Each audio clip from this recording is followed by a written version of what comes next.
Hi guys and welcome to my channel. My name is Anastasia and here we talk about things that can make you both healthier and happier. Before we start, I would love to express my gratitude to each of you who supported my channel, to each of you who joined me here recently. I want to express my gratitude to each person who left their opinion, who told me their stories. I mean, that was super unexpected, to be honest, but at the same time that was super important to me, so thank you. I mean, you gave me the best Christmas present, I swear. I truly hope that you have a wonderful day today, and I truly hope that you will enjoy today's podcast also. As always, please like this video and follow me here on YouTube not to miss any videos of mine, and of course to help my channel to grow more. And just grab your snacks, grab your drinks, and let's already start discussing recent events in wellness, because there are so many and they're really spicy.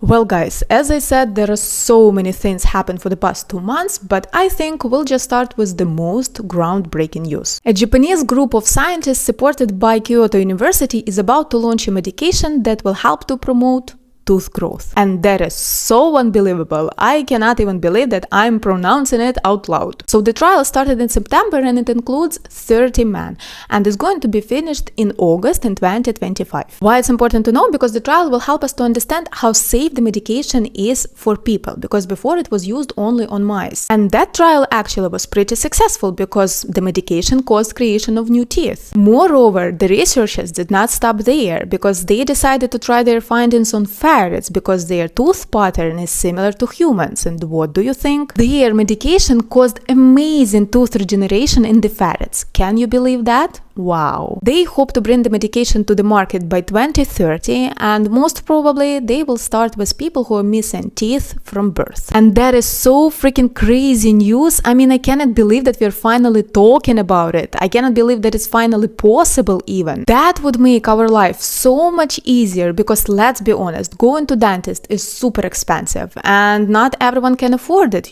but I believe that every person who lives on this planet is supposed to have an opportunity to take care of their health. I mean, this is where we're supposed to pay our attention to. This is where we're supposed to spend our time and money on.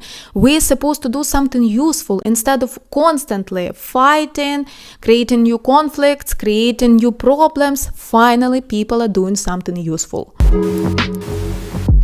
The next news can be pretty motivational for you, at least it is for me, and it's connected to sport. So, a 71-year-old Chinese man named Jin Hui won 100-meter race run in the track in under 14 seconds. And he is the first one to set a record of less than 14 seconds in the game. As he commented later, I was enjoying it, and breaking the record was the happiest moment of life. As the award was announced, the guy became so famous on the internet, and turned out that he started to practice short distances just recently, like last year, and that is even more shocking. Of course, we need to understand that he won in his age category. Again, he's 71, but still, I think this is so amazing because, for example, I did not run that fast when I was young, strong and healthy, and that's why I think he became an inspiration to so many people, especially young people. According to Jim Hui, he was feeling depressed and confused about what to do next after retirement, and his son urged him to join the senior football team. Of course, Jim Hui wasn't as skilled as other players, but he was pretty determined to become better. And here we are, witnessing that he did it, and actually the fact that he became an inspiration to so many young people,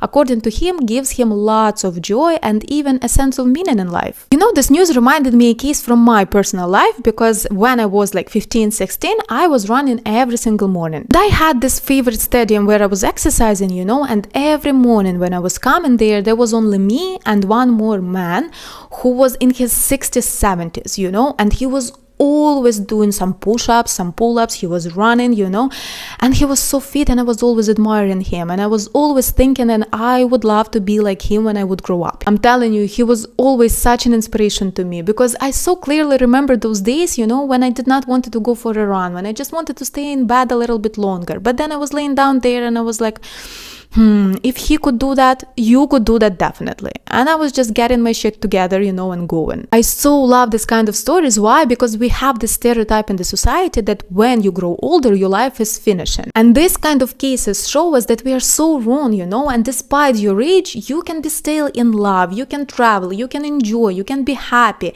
you can be strong and healthy, and that is truly inspiring.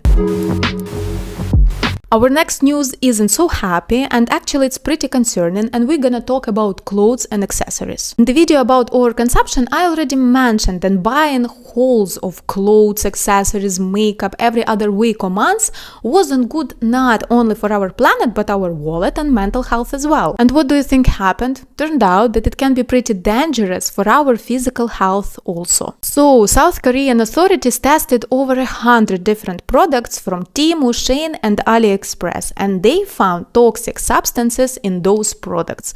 Like multiple products from all the companies failed to meet legal standards. For example, shoes from Shein were found to contain phthalates, which not only affects reproductive functions but also can cause heart problems. Or for example, sandals from Temu contained lead in the soles, which is actually a pretty heavy metal and it can be poisonous for your body. Or for instance, some of the caps were found to contain formaldehyde, which is used in home building products. And 2 bottles of nail polish were found to have dioxin, which can cause liver poisoning. Surprise, surprise. According to the government statement, they asked to remove all the products from the sale, but of course they will still continue to conduct safety tests. Of course it's good that someone noticed and that someone is trying to change that, but the thing is that lots of people already bought those products, products that have direct connection to the body. And I guess only God knows what kind of effect it will have on people's health. Moreover, I'm sure that some of the people did not see the news and they still continue buying products from those companies, because let's be honest, those companies are super popular because they really have some cheap, trendy and nice stuff. What can I say, guys? This is one of the scary results of overconsumption,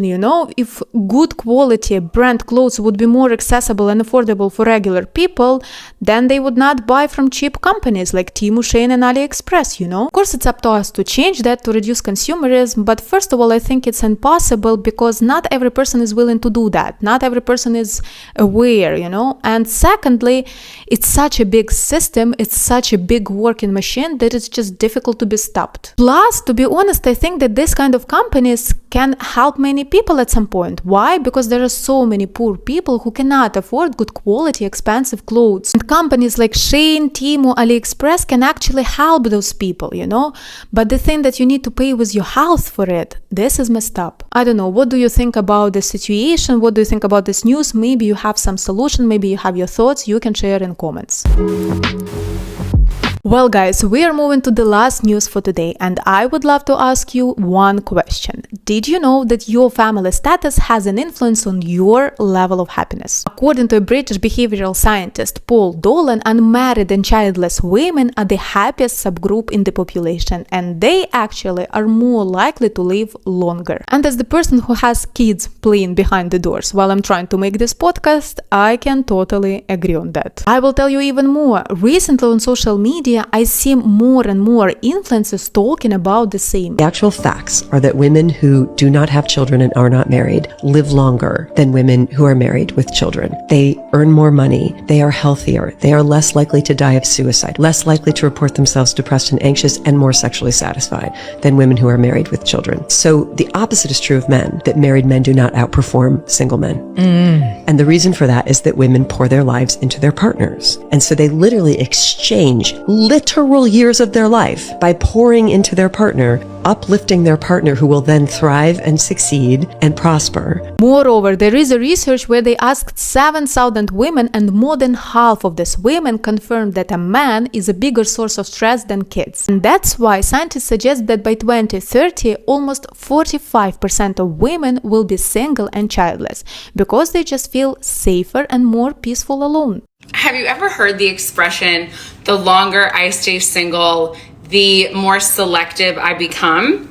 This is a fucking fact. And the reason why is because the longer you stay single and genuinely enjoy your vibe, up your standards, you're doing things to take care of yourself, you're living your life, you're actually loving life, that becomes your new standard, okay? There's a lot of shit you're not gonna go for, there's a lot of shit you're not gonna tolerate, and a lot of shit you're not gonna put up with because you don't need to. You're literally doing everything for yourself and enjoying your life. Why would you lower the bar and lower your standards for someone to come in and start stressing you and adding chaos to your life? Honestly, I think it's a sad tendency. Why? Because love is a wonderful thing, and I believe in love and I believe that everyone deserves one. But despite that, I also believe that your partner is supposed to make your life easier and brighter and happier and joyful, If your partner makes your life harder, more complicated, if he makes you feel not enough, if he makes you feel